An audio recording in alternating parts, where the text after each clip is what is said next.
Julius Caesar never asked the Roman Senate for permission. He played a covert psychological game they didn't know existed. By the time they voted, they had handed him an empire.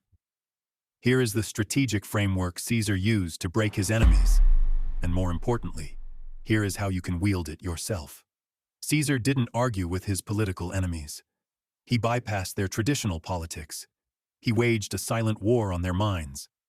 He manipulated their perception until they practically begged him to rule. Caesar understood a brutal truth about human nature. The lack of information creates a vacuum of logic. Human brains instantly panic when they lack concrete facts. They quickly fill the void with their deepest fears. Caesar spent nearly a decade fighting in Gaul. Because he remained hundreds of miles from the capital city, the Senate could not physically see his battlefield reality. They only knew what he selectively allowed them to consume. He turned this colossal blind spot into his greatest weapon. He didn't send dry military reports back to the Republic. Instead, he sent gripping, chilling stories of brutal conquest. These letters were a psychological virus engineered to break the elite. He painted Gallic tribes as mythical, unstoppable monsters. His dispatches described forests filled with druid cults and blood sacrifice. He claimed the Germans were on the verge of spilling over the Alps. He detailed brutal battles through carefully crafted letters. Then, he had these harrowing accounts read aloud in public forums. This bypassed the politicians to radicalize the common citizens. He positioned himself as the sole savior standing before annihilation. The senators thought they were reading undeniable facts from the front lines. But they failed to realize one fundamental truth of power. If you control what a man reads, you control his fears. And if you control his fear, you control him. The Senate read these grim accounts and felt a creeping dread. Pompey the Great, Rome's leading general, paced his villa with sweat on his brow. He knew the game was rigged, but he could not prove it. Cato, the Senate's moralizer, shouted that Caesar was a tyrant in the making. Yet the public cheered for Caesar's victories. Their political influence evaporated into thin air. Rome's greatest political minds were left paralyzed because they were fighting ghosts. He starved their brains of reality. Caesar knew a frightened mind cannot use rational or critical logic. So he fed the Senate just enough breadcrumbs to induce panic. Raw fear always bypasses logic to seek a protective authority. The wealthy aristocrats realized they were played. But the psychological trap had already snapped shut around their throats. They had unknowingly funded his loyal armies with their own gold. They surrendered all their political leverage without a single fight. They reacted to shadows projected on walls, not the man casting them. Crossing the shallow Rubicon River with an armed legion meant treason. The Senate recognized this colossal threat and issued a strict ultimatum. Caesar must disband his legions, surrender his command, and return home. Refusing this direct order meant being declared a public enemy. The Senate thought they had firmly trapped him in a paradox, so they assumed his next strategic move was wholly predictable. Returning without his army meant facing immediate political prosecution. The water of the Rubicon was freezing, but the political climate was colder. He stood on the bank, watching his men shiver in the biting wind. Hesitation was a death sentence in this game. They gave him two terrible options and waited for a break. But Caesar didn't pick either provided door from the arrogant Senate. He built a third door. When an opponent gives you an ultimatum, they are trying to strictly limit your parameters of freedom.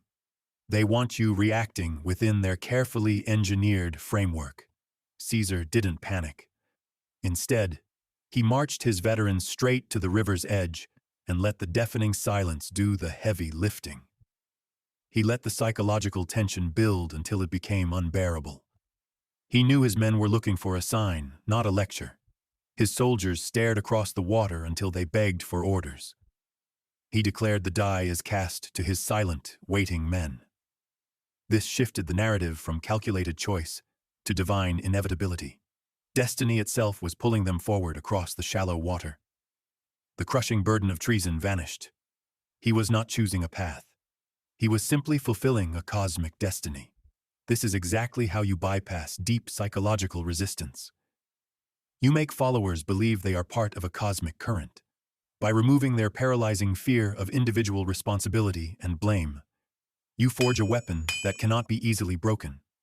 He bypassed their logic and triggered a panic so deep they fled. He marched on Rome with relentless speed and brutal efficiency. The Senate abandoned the capital without swinging a single sword. He permanently stripped away their illusion of control. This turned their aggressive ultimatum into the weapon that destroyed them. He transformed their perceived political strength into a fatal weakness. Caesar knew powerful men fear losing status and wealth above all. So he pushed them until their rigid resolve crumbled. They built a deadly cage for him, but locked themselves inside. The battlefields have evolved, but our primitive biology remains identical.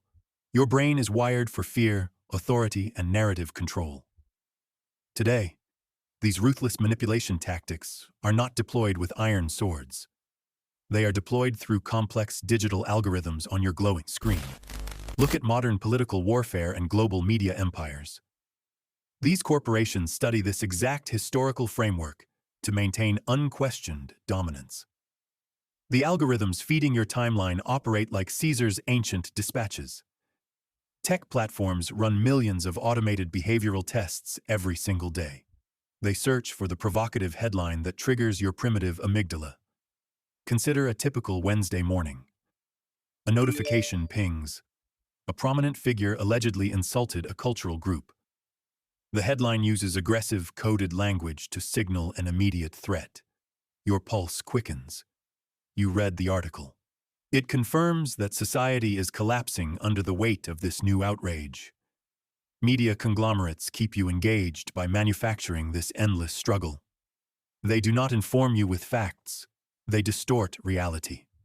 Every notification is a targeted strike on your nervous system. These networks flood you with enough toxic data to trigger panic. This guarantees you remain in a constant state of daily anxiety. They convince you the entire world is burning down around you. So you eagerly vote for whoever loudly promises to extinguish fires. These systems trap you in the comforting illusion of free choice, providing two predetermined candidates and two highly acceptable public opinions. They construct invisible walls for the modern ideological digital maze, and then silently watch you run frantically through it every day. But they use engineered panic to force your strict compliance. They rely on strict narrative control to hoard power. The empires of today do not need to cross physical rivers. They merely need to cross the digital threshold of your mind. You become vulnerable when you fail to recognize these covert tactics. You are already a tragic casualty of this invisible psychological war. The invisible structures are already securely built around you. The grim shadows are already projected clearly on your digital wall. When society gives two terrible options, the survivors don't pick one. They aggressively build their own new third door to freedom. The game of power is ruthless, and it is always active. You either understand how to bend reality to your distinct advantage, or you become a disposable pawn in someone else's empire. To master the modern battlefield, you must master human psychology.